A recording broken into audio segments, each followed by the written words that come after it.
everyone, and welcome to this evening's webinar, which is being held in partnership with the Country Land and Business Association, or CLA, as I think most people still refer to it.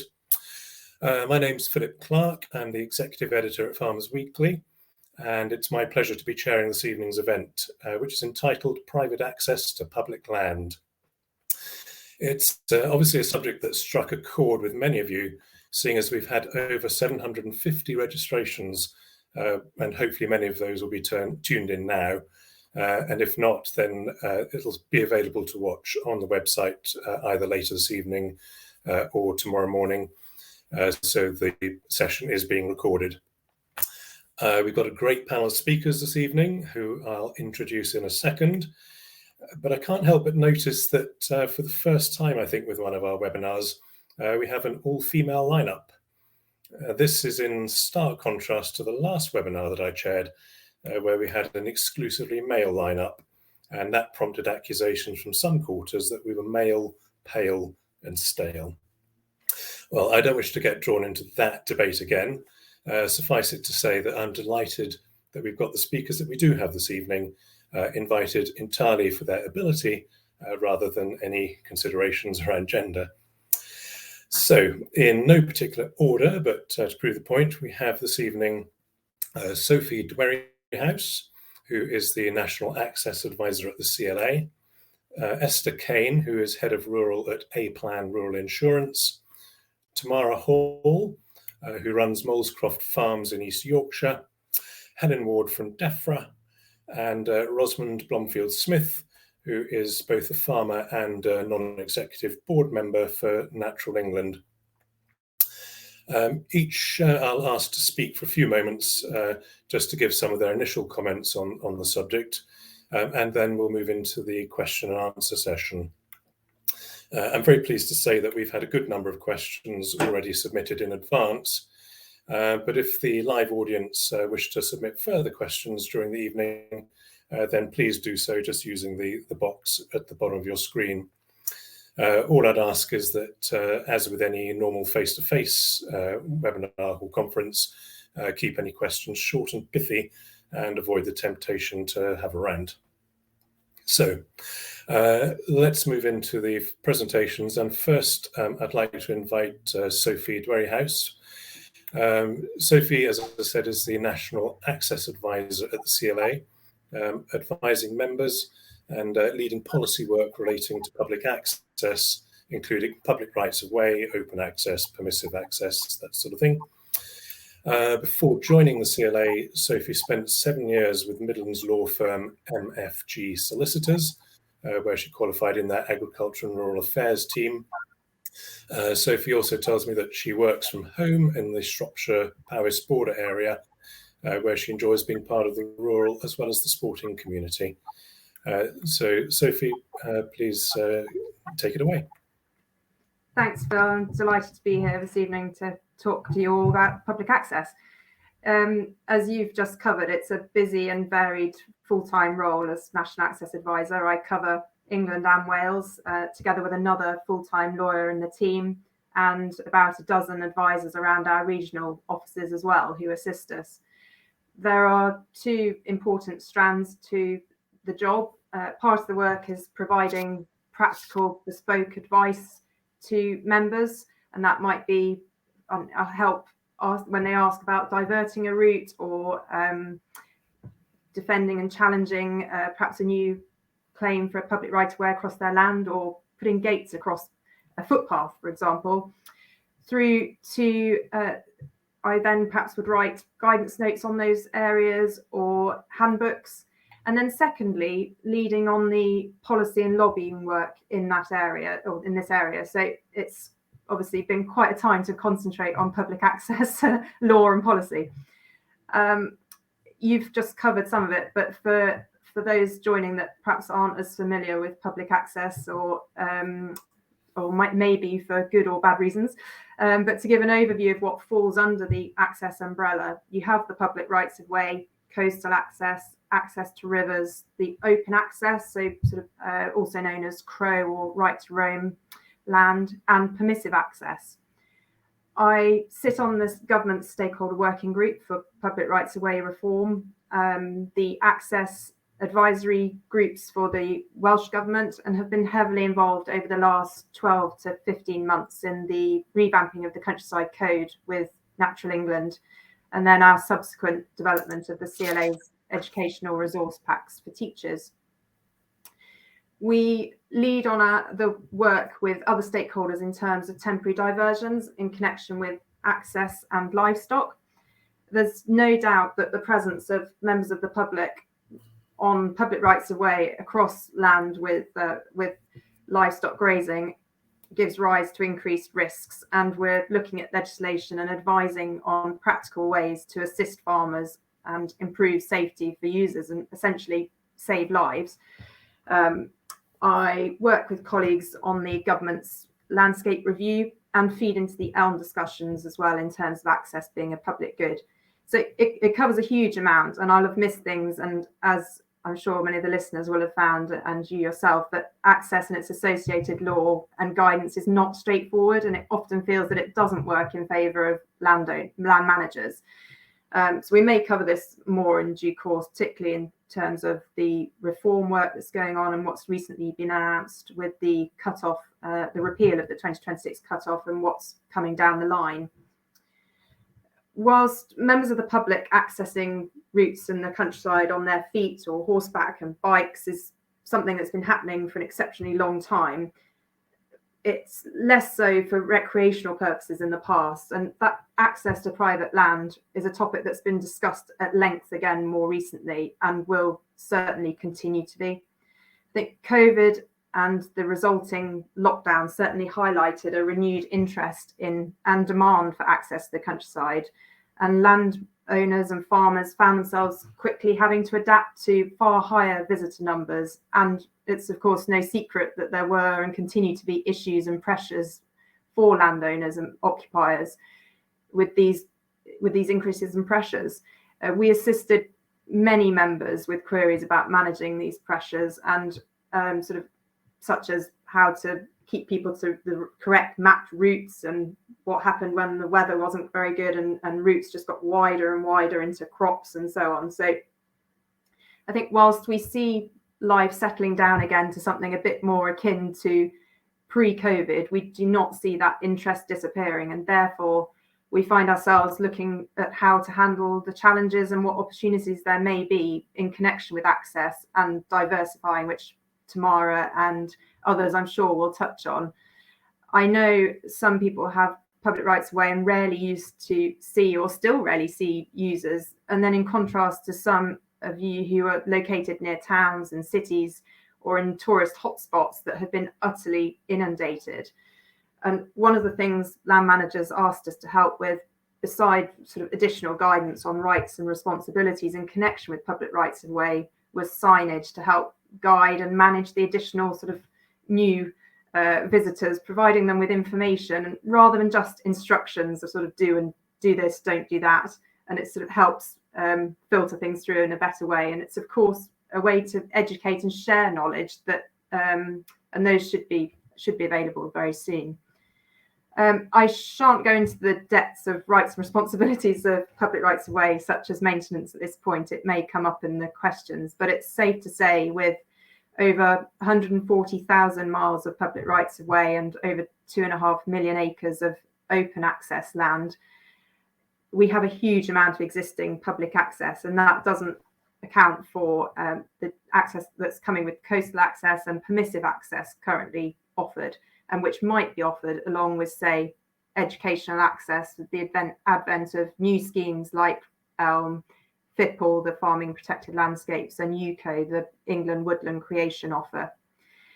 The CLA support these schemes, which do and will offer opportunities for land managers to benefit from providing voluntary, incentivised and permissive access. And incidentally, this is something that we're aligned with the Ramblers. So it's quite nice for once to be on the same page. But it's essential to consider what providing additional access will mean for you and the steps and considerations you must take and have. There's a significant difference between offering permissive access and public access in terms of liability and responsibilities. And I'm sure Esther will provide some more information on this in relation to the insurance element as well. We await news of more detail in relation to future opportunities under ELM. We were advised recently that Defra's discussions were still, or are still, very much at a high level. Helen may update a little bit more on this, but that more information would be forthcoming either later this year or early next. So watch this space for that. We're all aware of the benefits to health and well-being of access to green space, and that it's been much talked about. And I think there are some fantastic farmers, landowners and occupiers doing brilliant things. It's a chance for farmers and rural businesses to showcase what they're doing. But if government is going to pursue its agenda to tackle inequality of access to green space, green social prescribing, and generally get more people out and taking exercise in their communities and further afield, they must, I suppose, put their money where their mouth is and reward land managers for providing these opportunities and, let's be honest, solutions. But after all, it's however, it's a beneficial and lovely to be in the countryside. It is a working environment, producing food for the nation, and access does cost, whether it's providing it, maintaining it, and there's a cost to nature. There's got to be a balance found. So I think everybody needs to be conscious of that. But I'll sort of finish with a positive example, I suppose. I was talking to a gentleman recently who was approached at a meeting. It was absolutely nothing to do with access, I hasten to add. But he has a small farm in the southeast, and a lady approached him and asked if she could park her horse box in his farmyard. She's based in an area a few miles away, lots of busy roads and so on. He agreed, but it got him thinking. And he said now he's offering safe parking for an annual fee to a number of people who are using these facilities regularly. So he's providing toilets, washing off facilities for horses, mounting blocks, maps of routes for the riders, and it's become very, very popular. And what's really interesting is he hasn't had to actually offer any additional access to his land. What he's doing is sort of opening up to riders in his part of the southeast access to a myriad of bridleways, byways, permissive access and quiet lanes. And off the back of that, he's now got camping and offering sort of riding holidays. So it's a good example of diversification and making the most of an opportunity when he said that the farm was, he was struggling to make the farm pay. So it's sort of a good news story. And I'm sure there'll be far more examples as we go through, but it's just something that shows, I think, that with the right incentives and keeping additional access as a voluntary, incentivized and permissive option, there is much potential to provide solutions where there's a need, and it looks like there'll be further opportunities coming down the line. Brilliant. Thanks very much for that, Sophie. And yeah, really interesting anecdotes at the end, just illustrating some of the opportunities that are out there. It's not all just threats. So if we can now move on to the second speaker, and I'd like to invite Esther Kane, who, as I said, is head of rural at A-Plan Rural Insurance. She has worked in the rural insurance sector for over 18 years, specialising in arranging exclusive and bespoke insurance for farmers and estate owners. Prior to that, she tells me that she was in the motor and household sector as an underwriter. Esther, over to you.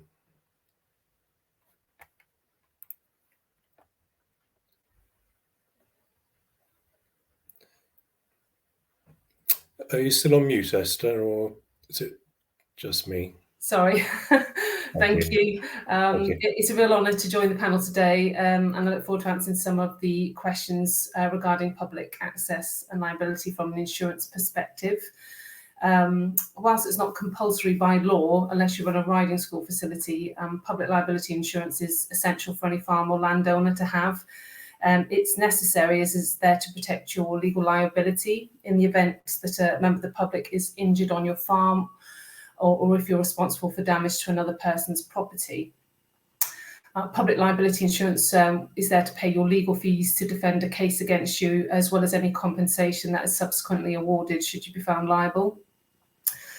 As a landowner, you always have a duty of care to anyone who visits your property, even if they are there without your permission, which is a really important point. You could be sued for compensation if something does happen. Even if you're not found liable, the legal fees to defend your case can very quickly escalate.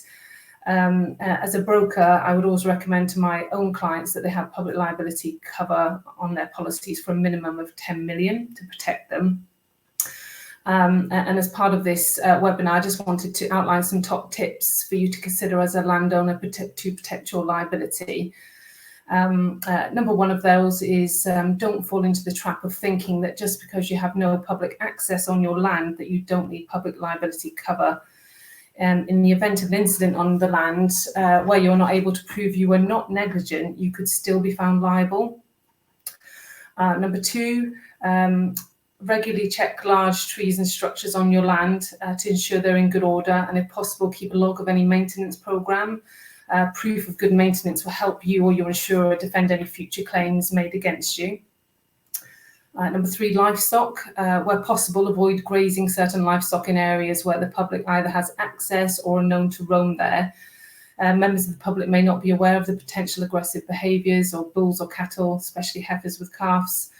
And according to the Health and Safety Executive, 2 to 3 walkers are killed every year in the UK after being attacked by cattle or bulls. Number four, potentially dangerous livestock cannot be put in fields away from paths. Consider putting up signage to alert them, including warnings that dogs must be kept on leads, etc., so as not to cause worrying in the animals.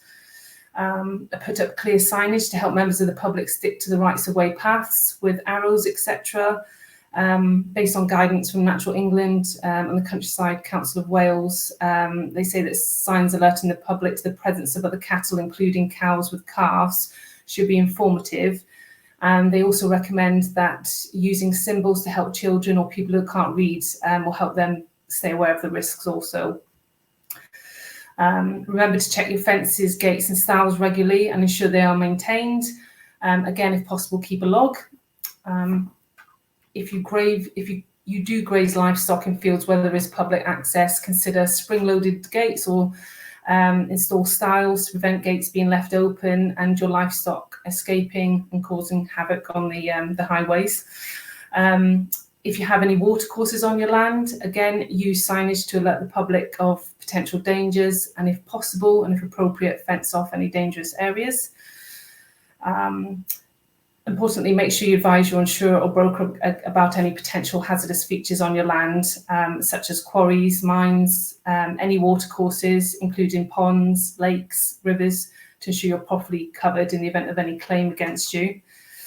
Working mines and quarries have their own regulation, but landowners that have disused mines and quarries that haven't been used for tens, decades, 100 years, but if they're present on their land, they should consider the dangers these could represent and should undertake risk assessments to mitigate any potential dangers these may present to the public, such as fencing off these sites if possible.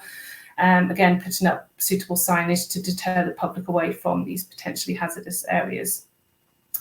And last but not least, risk assessments of potentially hazardous features anywhere on your land will help you identify your risks and be able to mitigate them, which will help you prevent claims and ultimately help you keep your premiums down, which is obviously very important. And that's all.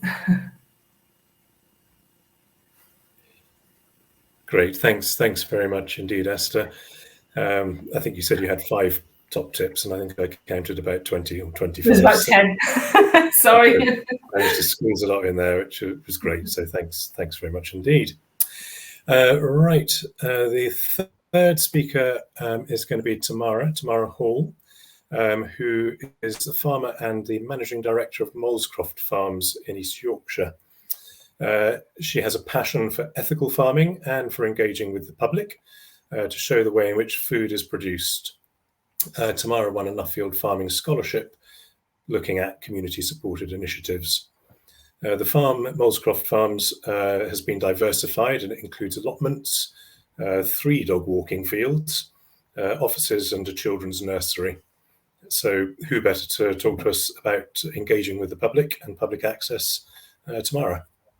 Thank you for asking me to speak. Yeah, so I'm talking more from how you can engage have the public on your farm, not just through public rights of way.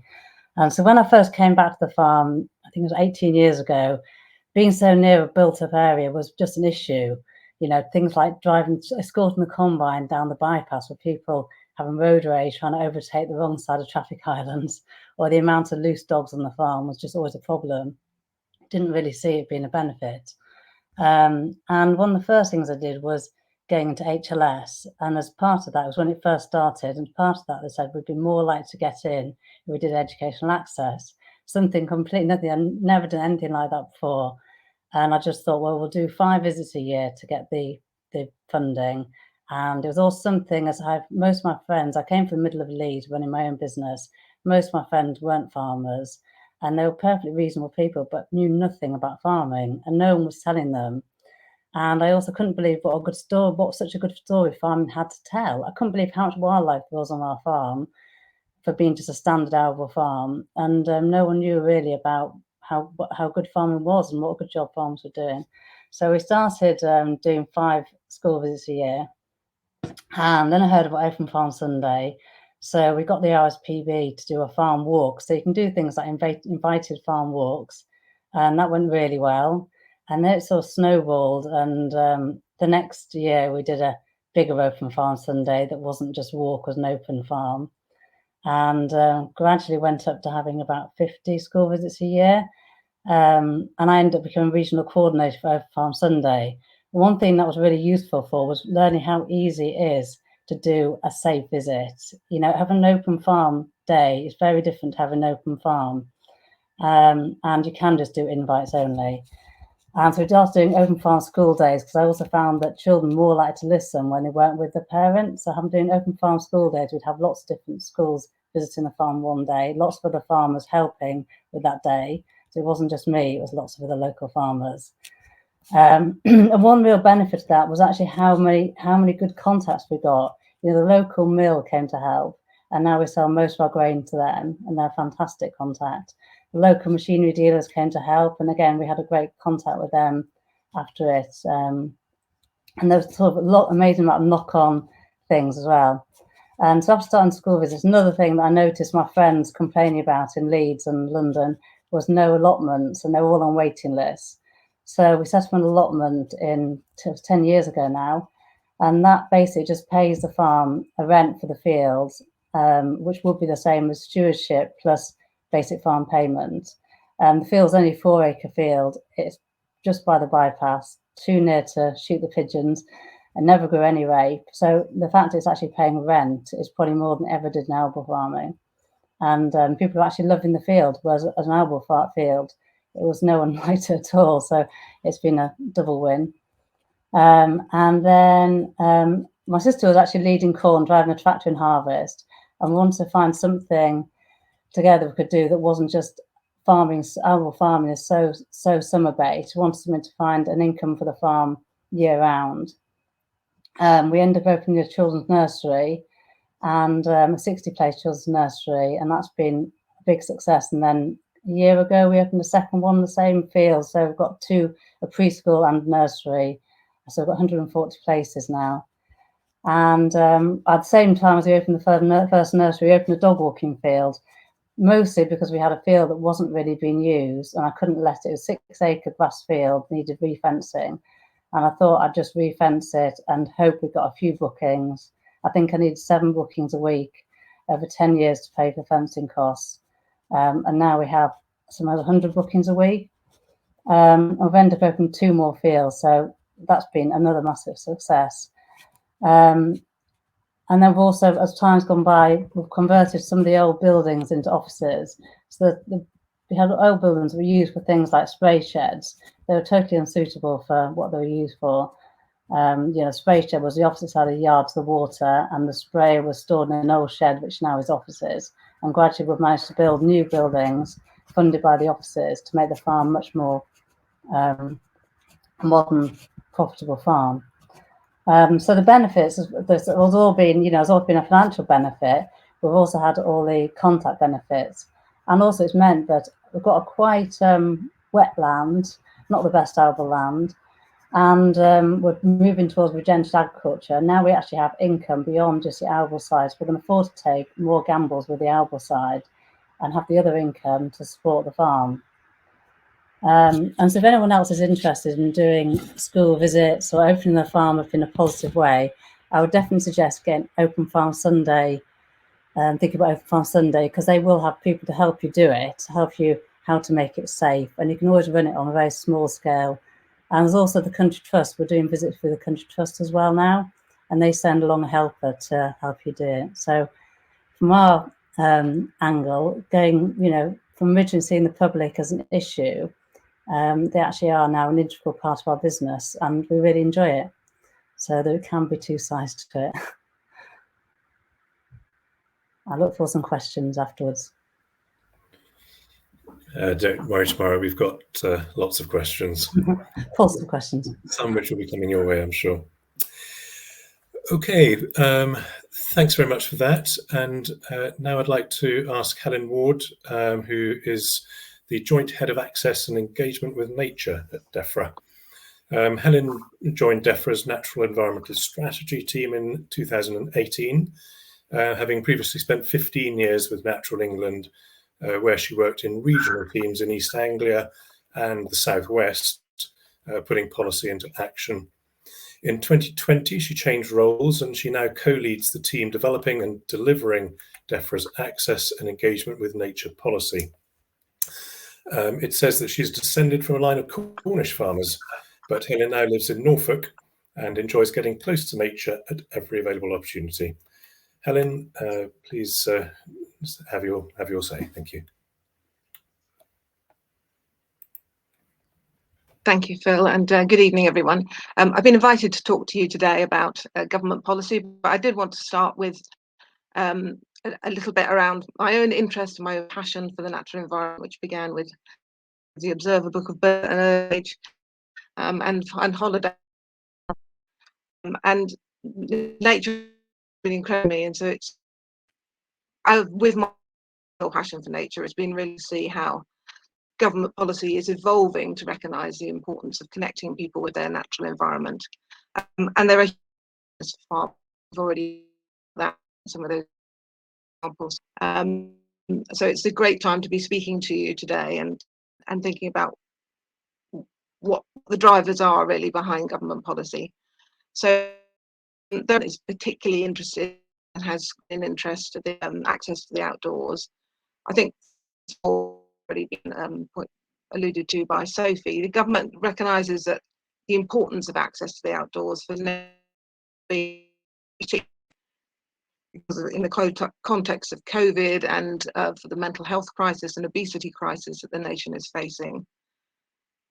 Recent announcements of funding for urban parks in deprived areas, for more cycling and walking routes, and expanding the green social prescribing come from the evidence that links better access with green space to improve mental and physical well-being. I will just rattle off a few statistics I think are quite telling in this space. Over 2/3 of adults have reported that spending time noticing nature around them made them feel happier during the lockdown. 94% of people feel that spending time outdoors is good for their physical health. And physical inactivity is associated with 1 in 6 deaths in the UK, and is estimated to cost us as a country £7.4 annually. Poor mental health is estimated to incur an economic and social cost of around 105 billion a year in England, and treatment costs for that are expected in the next 20 years. And there are also, as we know, vast inequalities in access to green space. We know that 2.7 million people don't live within 10 minutes walk of any green spaces. So the government's levelling up agenda is part of the response to health, economic and social inequalities, including this access to green space issue, with pride of place and well-being being missions that they will set out the ways to improve quality of life for all. But it's not just about individuals' health and savings to the NHS budget. There are many other beneficiaries of enhanced access. The rise in sustainable domestic tourism locations is one of the side effects of the global pandemic, and many farmers, as Tamara has already alluded to, have seized the opportunity this offers things like buckets, glamping pods, shops and cafes. Another way of lockdown and home working has been a rise in dog ownership. I've done it myself, actually. But it's another market that farmers are really well placed to tap into, as Tamara has said. Dog walking fields, agility courses, boarding kennels and doggy daycare centres springing up in farms across the country. And most importantly for Defra, engaging the public is critical to nature recovery. 25-year plan, environment plan, committed us to connecting more people from all backgrounds and of all ages with the natural environment, so that they'd be educated and inspired to take care of it. We know that we won't get political support or the funding needed to find biodiversity if we actually exclude people from knowing nature. So what's typically to deliver land? I think they've been by Sophie already, but just a little more detail on currently running. So Countryside Stewardship 2022 launched in February last year. The higher and mid-tier schemes of that offer supplements for public access to woodland and for educational access. Through Countryside Stewardship, our repeated children and nature program in care farm places from 300,000 to 600,000 in just 3 years, and significantly increased the number of farms registered as care farms, offering educational and therapeutic visits. We strongly believe that engaging children from a very early age to teach them the value of nature is essential for our long-term commitment to the natural world. And we're working really closely with the Department of Education. Some of you may have seen this morning on the news that they've just announced the launch of a new natural history GCSE. Secondly, the England Woodland Creation offer, that's also been referenced already, that provides a supplement for provision of permissive access in new woodlands, and also a supplement for maintaining public access in existing woodlands. Thirdly, applications are also open for the Farming in Protected Landscapes scheme. That was launched last year for farmers with holdings in one of our 44 national parks or areas of outstanding natural beauty. The scheme funds projects across 4 different themes: climate, nature, people and play, and has so far awarded £3.5 million projects which support public access. This has included 39 new permissive paths, 78 projects delivering educational visits, and 197 projects which support public engagement in land activities. Farmers can apply through their local protected landscape website, and the scheme will continue to run until March 2024. And that scheme is informing some of the thinking on the new environmental land management schemes, which, as has already been mentioned, are currently in development. And we have committed in the written ministerial statement that came out earlier this year to explore options to maintain investment in access in the news. There have been a number of experimental farm trials, aware of the Mendips and the Kent Downs, looking at the benefits of provision of both access and biodiversity. For instance, adding a dipping platform to a new farm pond, or creating paths through newly planted woodland for public access. The Mendips trial reported that 90% of the farmers involved would be willing to enter a joint access and biodiversity scheme, which is really encouraging news for us.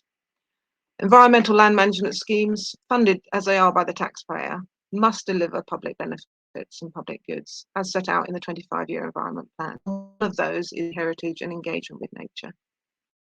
We're particularly keen from today's session to hear suggestions from farmers about measures from which nature, the farming industry and the public will all be able to benefit.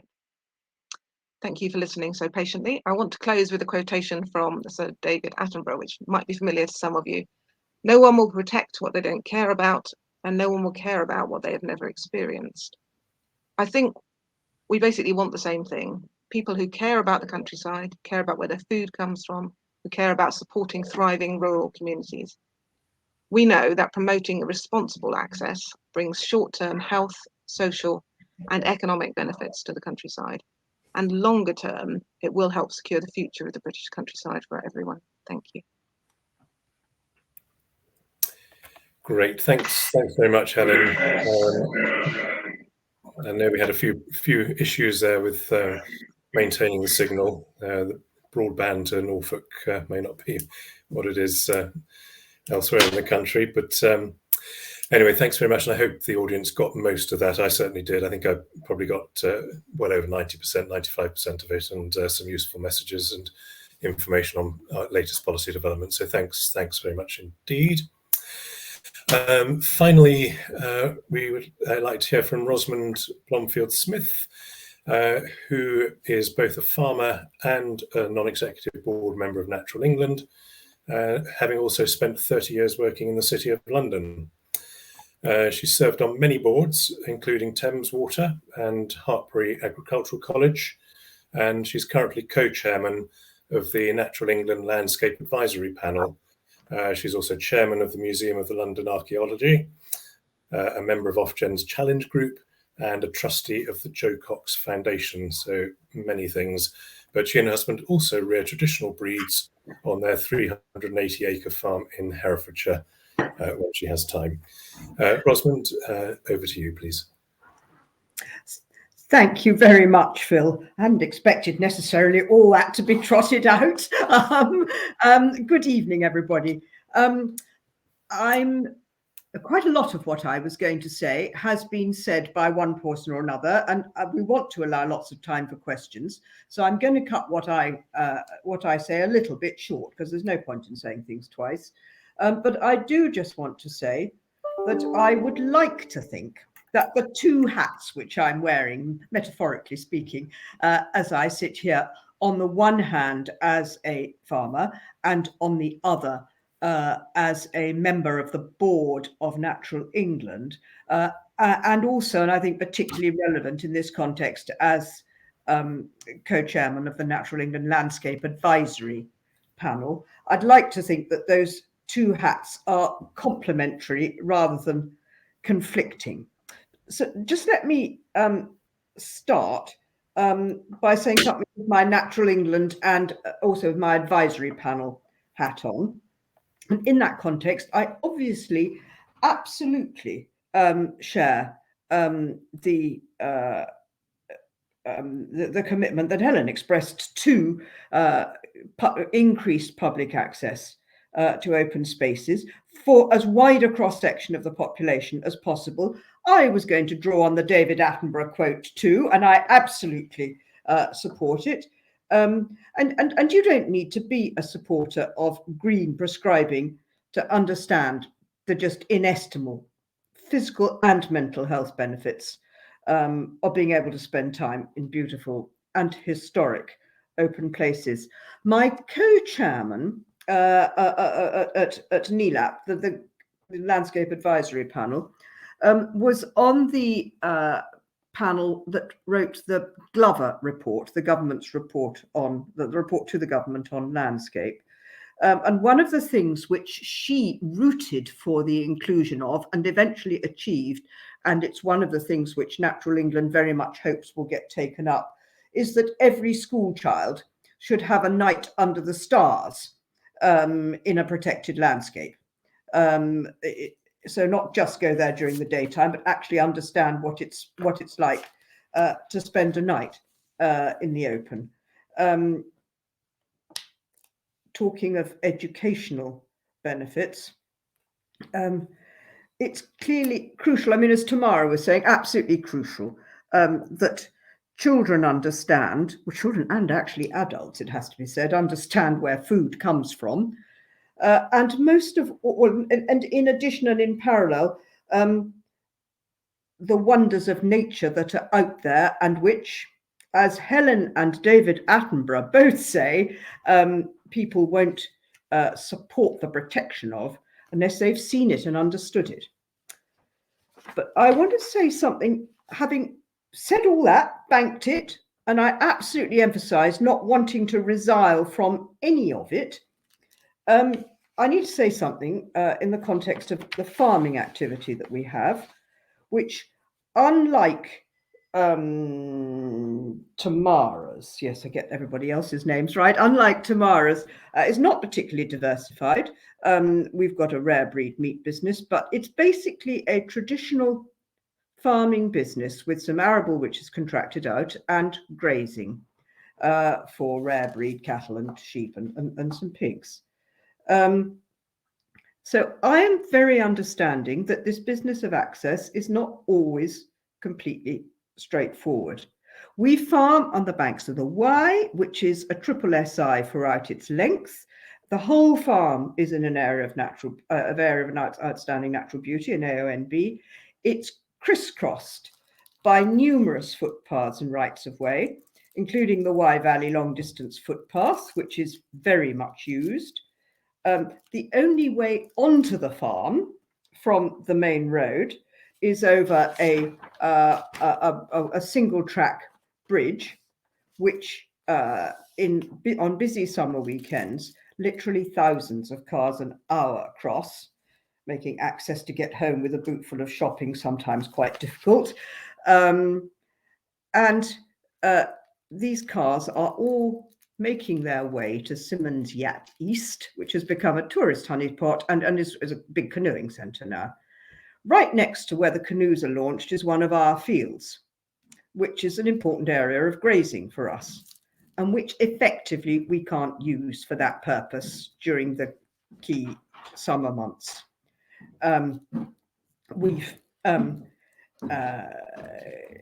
Esther talked about signage, and we've got signs to our heart's content, but it doesn't prevent that field being effectively unusable for the purpose that we need it for during summer weekends. So in summary, I'm absolutely committed to the concept of access, but I do have experience of exactly what that means in practice. And I'm very happy to answer any questions about how these two strands can be mixed together. And I would just like to tell of, just by way of conclusion, since I can't conclude with David Attenborough's quote, I will conclude by saying that in the weekend before Easter, so Easter we never have that particular field I just referred to open with stock in it, because it's obviously going to be a problem. But the weekend before Palm Sunday I thought would be all right. I went down there just to check that everything was okay and found a dog chasing our sheep. So I said to the dog owner, do you think you could keep your dog on a lead? Have you seen the sign? And she said, can't you see he's enjoying himself? He's not doing any harm. And I said, well, he may be enjoying himself, but actually it's not good for these sheep. These are ewes with lambs, and it's not at all good for them. Please, could you put your dog on a lead and incidentally keep to the footpath? Whereupon, I think all I can say about what she said is expletive deleted. In the end, we had to take some rather firmer action. So I just want to make people understand that, yes, it's a wonderful idea, and yes, we must find ways of doing it. But we also have to recognize that there are complexities of doing it, and to try and address the practicalities of it. Thank you. I'm sorry about the banging in the middle. Someone came into the room just as I was trying to, I hadn't got my mute on, sorry. Okay. Thanks very much, Rosamond, and not to worry about the background noise. I just had my 10-year-old shooting Nerf gun pellets at my office window as well, so I've had to tell him to clear off, but perhaps with not so many expletives. Right, we are now ready for the Q&A part, and looking at the time, we're about halfway through the session, so well done, the speakers, and now over to the audience, although I will be effectively putting the questions, some of which have come in live during the last half hour, 40 minutes, and others which came in previously. I think I've got about 40 to choose from, so I'll just kick off with the top of the list. Which is, what is the difference between permissive routes and public access, and how can I prevent new rights of way being added to my land? And I think probably one for a lawyer, so if I can direct that one to Sophie, perhaps. Thanks, Phil. Okay, well, permissive access, unlike public rights of way, you owe a higher duty of care to visitors that come on and use those. So it's you as the landowner responsible for that, to make sure they're safe and sort of reasonably protected from harm. Lawyers love the word reasonably. And you're responsible for sort of everything, really, the surface, for any furniture. You can, within reason, make up the rules. So just hearing from Rosamond there, if you want to offer permissive access and have a sign that says no dogs, or dogs must be on a lead, you know, you're sort of setting the standard, if you like. I'm trying to remember the rest of the question. It's a good idea to close the route for 24 hours once a year and keep a record of that to prevent a build-up of a long use claim that could then eventually turn it into a public right of way. And you can do that with also back that up with signs saying there's no intention to dedicate the route as a public right of way. And somebody mentioned earlier about pictorial signs. I think that might have been Esther. Definitely get some of those in as well. And importantly, talk to your insurer. Make sure they know you're offering permissive access, to make sure you've got adequate and appropriate public liability insurance in place. To prevent having additional claims, we'll probably come on to it again later because it's a sort of subject in itself, but I would like to talk about landowner deposits at some point, because I think that's really important for people that are anxious about future claims through long use. If you have public rights of way, the difference is the local authority are responsible for the surface. They're responsible for signing the route off a metalled road and the way markers. You're responsible for the furniture, so your gates and stiles. You're also responsible for keeping it clear of overhanging vegetation, and sort of making sure there are no obstructions. So I think I'll probably stop at that because I could go on and on. We'll come back to landowner deposits because that's an important one. Okay, if it doesn't come up, then just chip in anyway. I just wanted to add to that, just from an insurance perspective, that Sophie's right that you must tell your insurer or your broker if you've got either or on your land, but if they're given permissive rights of way, the insurer probably want to know more information about that, because the bigger exposure for liability to them, and so then possibly charge as well a higher premium for insuring those things. So it's just something to think about. Can I just chip in with a quick comment as well on that, Phil? We here used to have, under the old environmental stewardship schemes, permissive footpaths, which were in addition to the rights of way. And I do think that they are a very good way of giving public value for money. The payment was not all that large, but it was enough to shut us up for a bit, and to cover the additional insurance costs and a little bit of additional cost for picking up litter and that sort of thing. We have certainly been sorry not to see that in the mid-tier countryside stewardship, and I think it's not by any means yet clear that it's going to be part of ELM. So I think I would just signal that up as, in my view, quite a good way of providing increased access at little cost to the public purse. Helen may want to say something about that, or she may not be in a position to do so. I think that's probably coming up in the next question anyway, which is from Peter Clutterbuck. And he asked, what financial opportunities are there for allowing riding, walking, and other forms of access to farmland? And what level of grant is available to open your land to public access through the new ELMs? So probably Tamara, if you could perhaps talk about what financial opportunities there are generally in the open market. And then perhaps Helen would have something a little bit further to say on how things are developing with ELMs.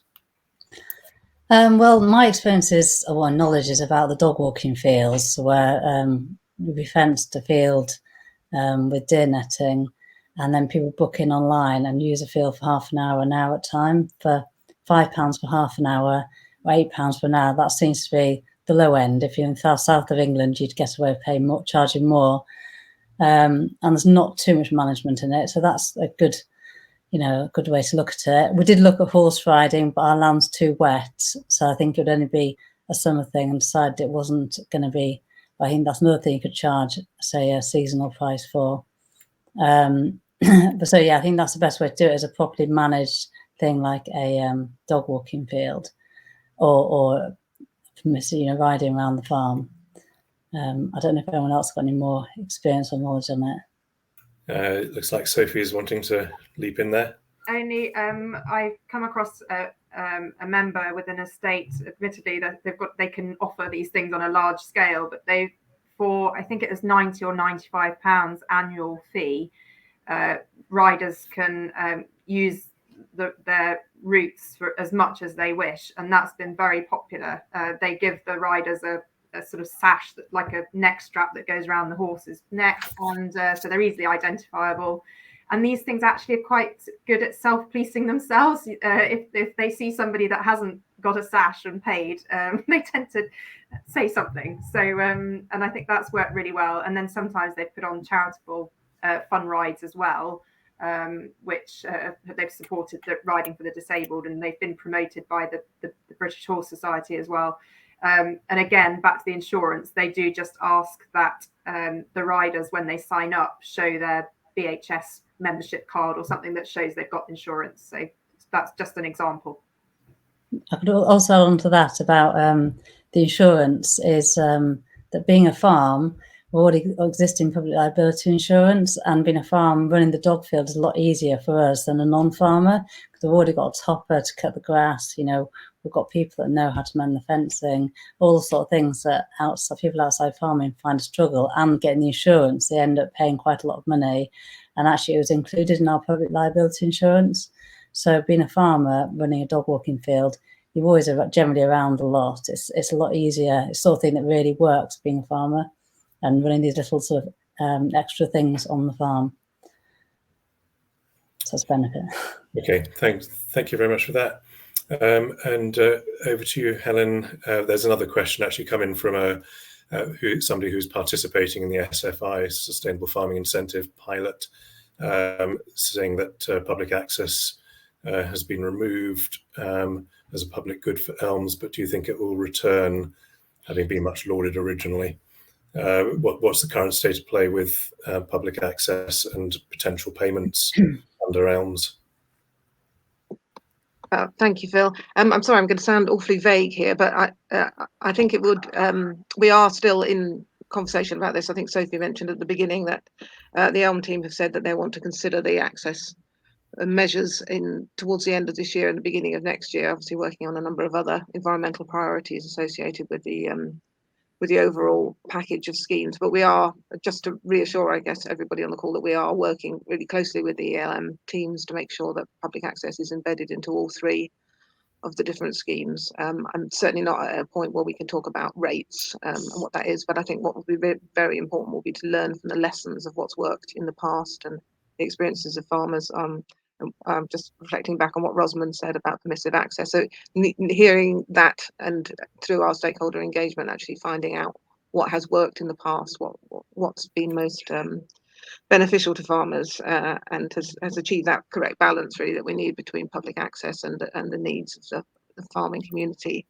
And I think learning lessons from things like the Farming and Protected Landscape scheme as well, about what works for farmers in those areas. So although I can't give you any definitive numbers at this stage, it really is all play for at the moment, and we are continuing to work on that. Yeah,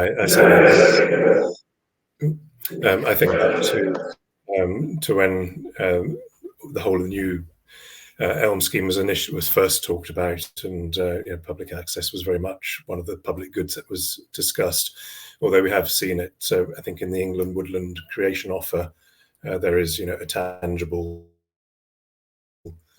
public access premium to be had for the people that are going into that scheme. And I can't remember the numbers off the top of my head, but hopefully, that will provide a useful blueprint to work from to extend it into other areas, because it clearly is a a valued public good. That's sorry to interrupt, for anyone that's interested in that. Yeah. It was it's over £2,000 per hectare available under that scheme. So two, I think. So it's significant. Yeah. Okay. Another question we have more about liabilities and responsibilities with regard to public safety. And we had a couple of questions come in beforehand, one which was around if someone was having a ploughing match and they'd set up certain bits of kit before the event happened and somebody tripped over one and broke a leg, what were the liabilities and responsibilities for the landowner in that case? And another person was talking about how there were some sort of homemade footpaths through their wood, which they'd since marked as being permissive access, but also still on private land. If someone trips over a log or a branch falls off a tree, what are their liabilities and responsibilities in that kind of situation? Perhaps Esther, with your insurance hat on, you could just expand a bit on that.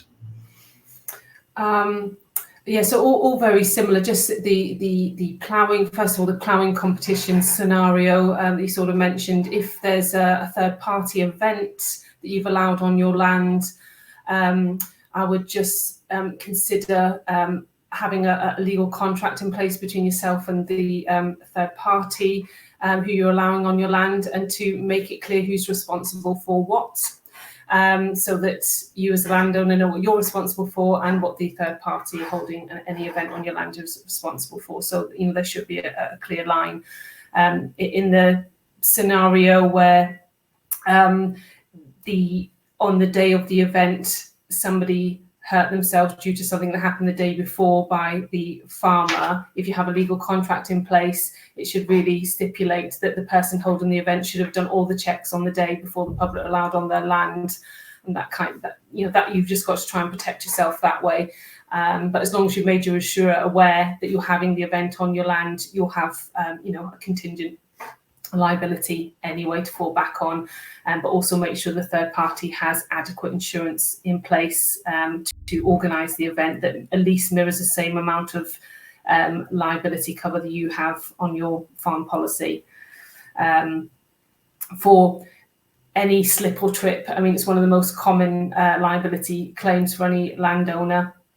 As I've kind of said before in the top tips, as long as you have a good maintenance plan in place, you regularly check you have an annual maintenance program for your trees to make sure they stay safe, and have regular checks of your land. That's the best thing you can do to protect yourself. There's no possible way to check every inch of your land for any falling hazards. It's just not possible. But as long as you can show that you've made an effort to check the places where the public are likely to go, especially where there's public access, then that's the most you can really do, and just keep a record of what you have done and what assessments you've made. Okay, thank you.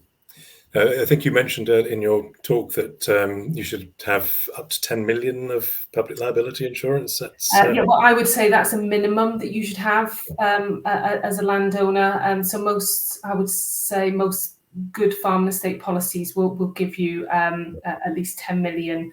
If they're giving you anything less than that, I would ask them to increase it to 10. A lot of our very large estates will have even more than 10 million, and we'll put that in place for them, especially where they've got lots of members of publics, or they've got diversifications where children or large members of public could be. I would have probably double that, 20 million, to protect yourself. Okay. We had a question from Kathy Little, who came in during the presentations, particularly directed to Tamara. Quite simply, how does the dog walking field work, and how do you suggest taking bookings which don't become burdensome? So perhaps if you could just share a little bit more. I don't know whether you can tell us how much you charge. Maybe, I did say it was £5 for half an hour. Yeah, I do give booking discounts, but if they book 10, they get £1 off each booking.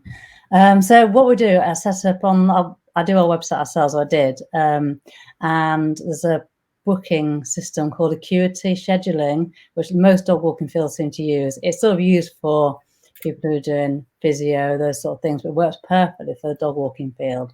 So they go on the website, they select which field they want to book. If it's only one field, select the field, and then they select which slot they want. When they've selected it, they then go through to either PayPal or Stripe or Square, and they all take payments by card. And your money goes into that account, and they get a confirmation email with the gate code, which you have set up on the system where you pay someone to set up for you if you're not very good at computers. And we have a mechanical lock on one gate, we have a mag lock on the other gate, we have a padlock on the other gate, so it depends what you have.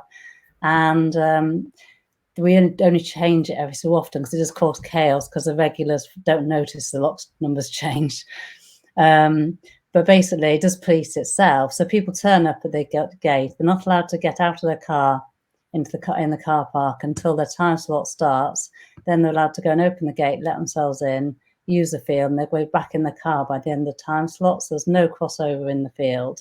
And basically, it does police itself. It's only when people don't poo pick. So I've now got someone daily employed to go and tidy up the field and check the fence, just because it's such a big part of the business now. And just occasionally people take the padlock home by accident. There's always things like that. But as time goes by, we're learning better how to manage these minor things. We have water in the field, so that always needs checking, that in the winter it freezes up.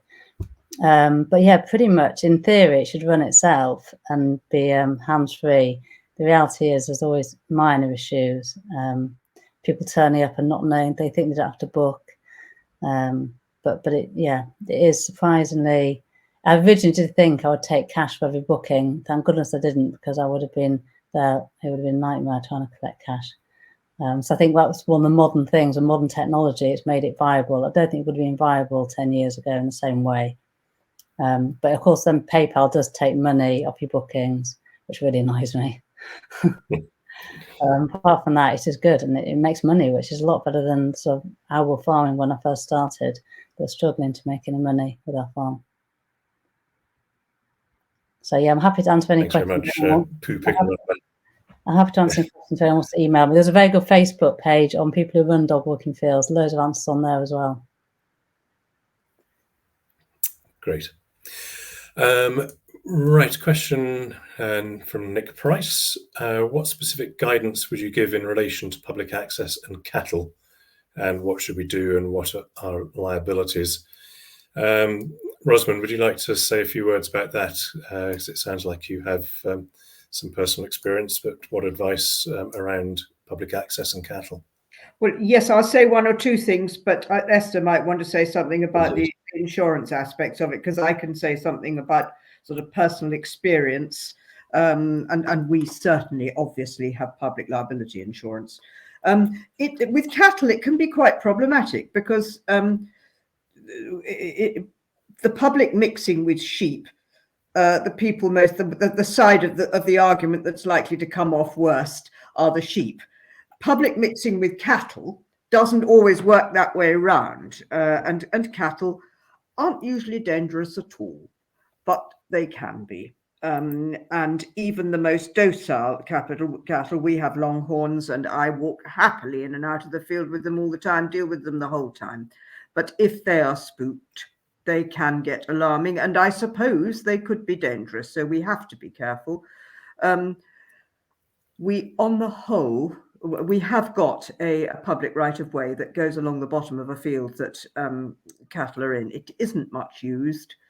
If it became a lot used, I think we'd need to think of what to do, because the public rights-of-way that we have that are regularly used, particularly the Wye Valley long distance footpath, I think there would almost certainly be problems. And things like insurance, well, they can deal with the problem after it's arisen, but it doesn't solve the first problem, which is how to stop anything going wrong. There is no denying that just occasionally it can. And I think one just simply has to try to be careful to keep the public and cattle with their calves in particular apart. And I acknowledge that's got a cost. You know, I already talked about the cost of the rather smaller field where we have sheep. which we simply can't use for quite long periods.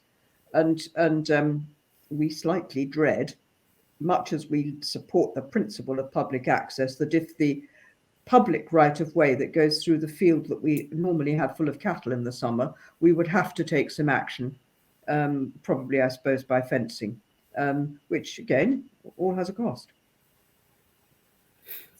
Yeah, I think I've touched on the tips really for keeping the public safe already, but really just what Rosalind said, don't graze your animals in fields near public footpaths if you can help it, and if you can't help it, try to put warning signs up, especially if there's a bull in the field, and make sure any potentially dangerous animals are fenced off and gates are locked, so to try and deter the public from going in there. Just do the best you can to keep them out of those fields. Okay. Can I just add something on this as well? Because I think what's a bit alarming for people is that you're at risk of civil and criminal proceedings. So there's only so much that you're going to be covered for with insurance if it goes wrong, or if something happens. And so it's just the onus is really on farmers to reduce the risk where possible. And if you don't know about it already, look up HSE's sheet 17. If you Google that, you'll find it.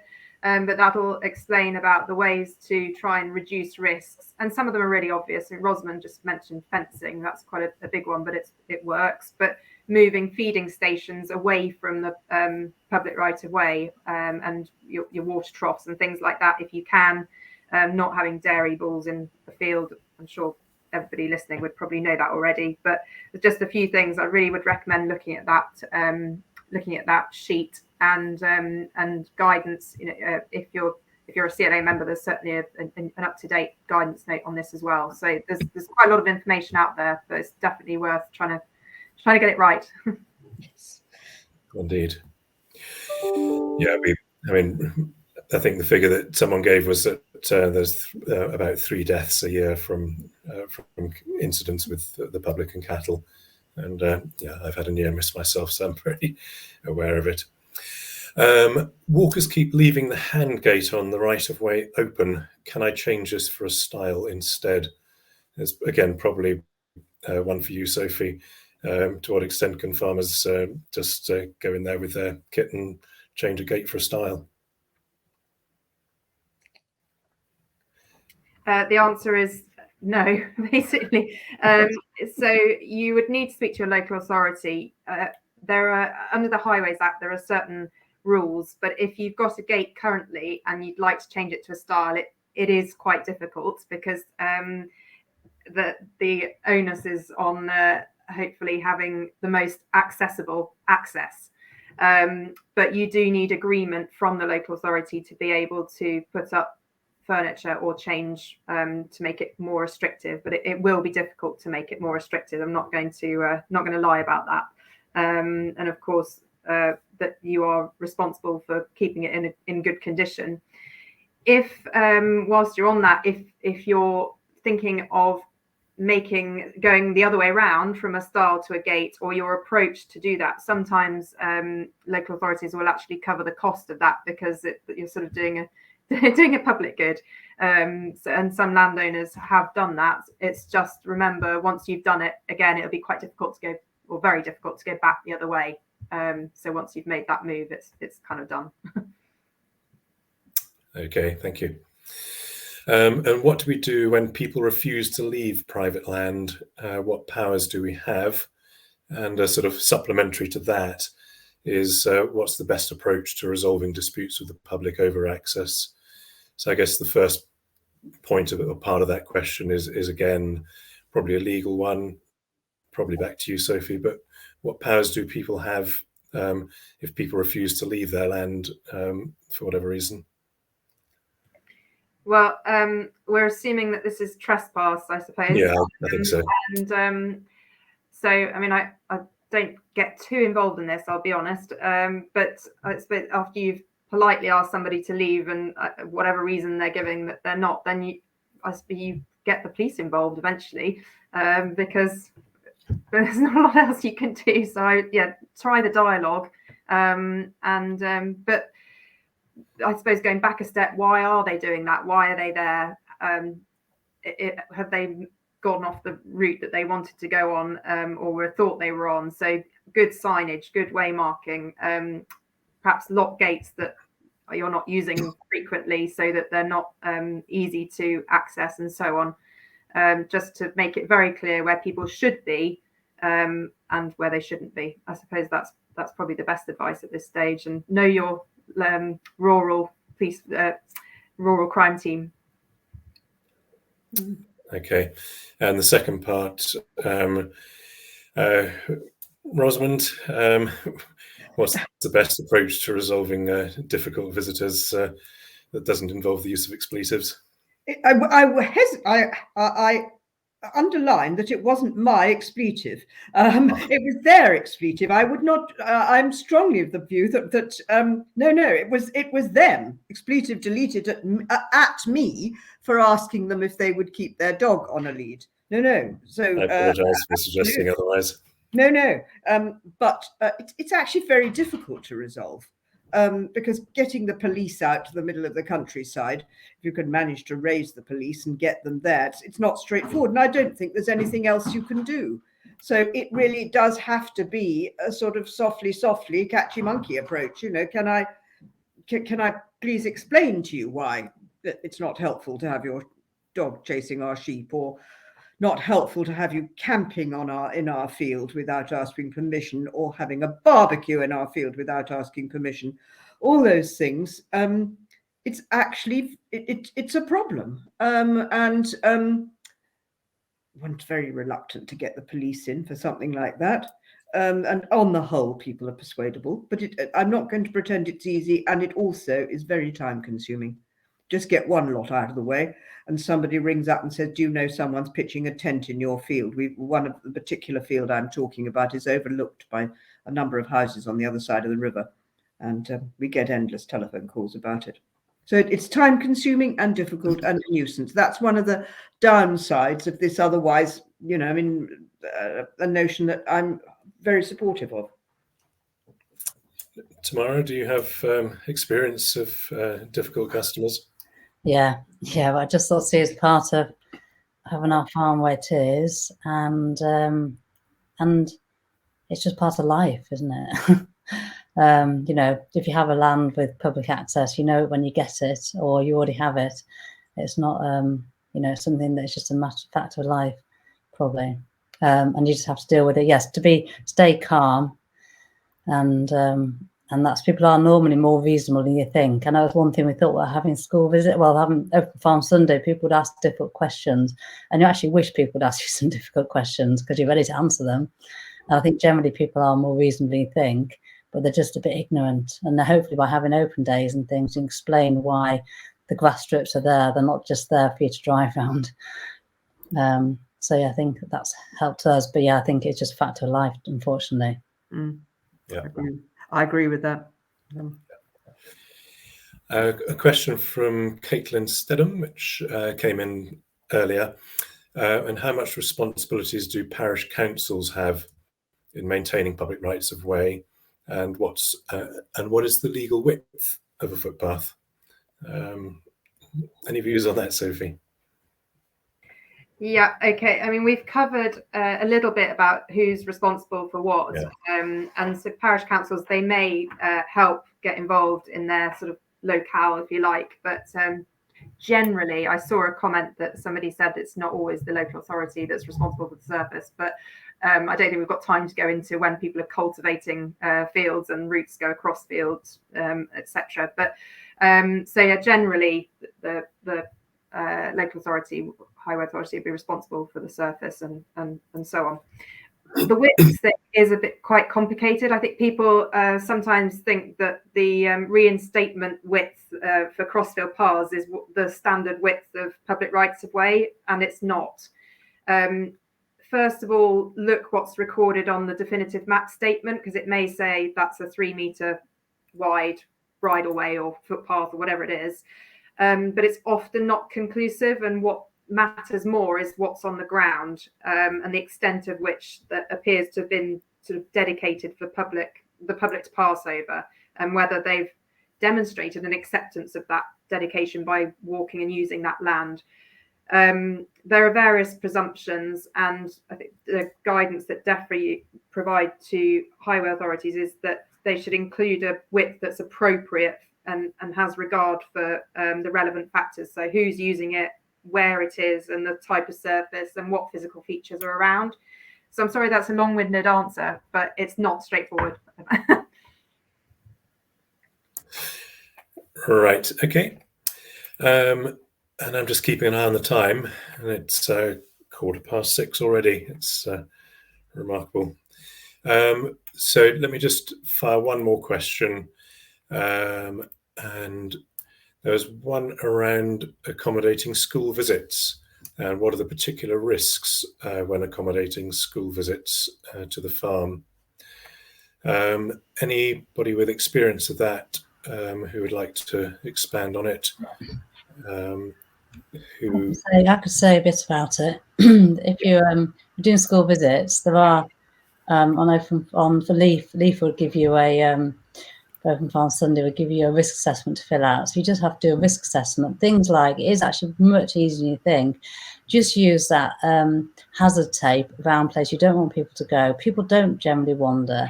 More often, it's more difficult to get them to go and look at things. They're nervous about going places not allowed. And so what we find, you put hazard tape around everything that's not, where you don't want people to go, or signs, and make sure you do a risk assessment. There's nothing dangerous, it's okay that it's a working farm. They don't expect it to be an open farm attraction. You're going to have thousands or tens of thousands of people around. It depends on the size of your open day, obviously, but it's still expected to be a working farm. Things like machinery that's got sharp edges, cover them up, put it in front of it. Hazard tape, again, is my best friend. And so it's more just about sensible stuff. It's mostly about not doing something that's negligent. Don't leave something people can fall in. It's all about common sense, doing risk assessment, and managing people. If you want to do a farm walk, probably go with them. If you don't think it's safe, and then when you're with them, warn them about things. So I would say it's very manageable. But if you're in doubt, get someone like the Country Trust, Open Farm Sunday, or lots of other people to do it, to give you a hand, and also get another farmer come Sunday, or a friend to come and have a look at your yard and say, "Oh, have you thought about that?" You missed that really important, dangerous thing. Phil, could I come in on this one too? Absolutely. Thank you. That's all fantastic advice there from Tamara. I would also say that a number of other organisations like Leaf, Learning Outside the Classroom, Learning Through Landscapes, just worth having a look through their websites, because a lot of them will have risk assessment templates that you can use. As Tamara says, most of the risks will be the same as with any kind of public access, so they're fairly generic, but there's loads of great information out there. Also, under Countryside Stewardship, there is payment available for training for educational access, so that's something worth exploring as well. Thank you for that contribution, and I think, as Tamara was saying, nothing like getting a second pair of eyes to come and have a look around. They'll see things that you haven't. And it reminds me that Leaf Open Farm Sunday is coming up. I haven't got the date to mind, but it's usually in June. So anyone thinking of getting involved, now is probably a good time to make contact and access some of the resources that are available to have a successful event. So alas, I think that's really all we've got time for. I've tried to get in as many questions as possible, and I would just apologise to those who had submitted questions that we couldn't get through. But hopefully you feel we've covered a broad enough spectrum, both relating to liability, some of the challenges, potentially some of the funding, and other issues. So we've done our best. Just to remind you that this webinar is being recorded, and everyone who's registered will automatically get an email offering access to that, and we will have it on the Farmers Weekly website tomorrow morning for people to have another look at. So it just remains me to say thank you very much indeed to our 5 speakers, who I think have done an excellent job. Thank you for your time and enthusiasm. And finally, thank you to the audience for bothering to tune in, and I hope that you've got something out of it. And I just wish you a pleasant evening. Thank you very much.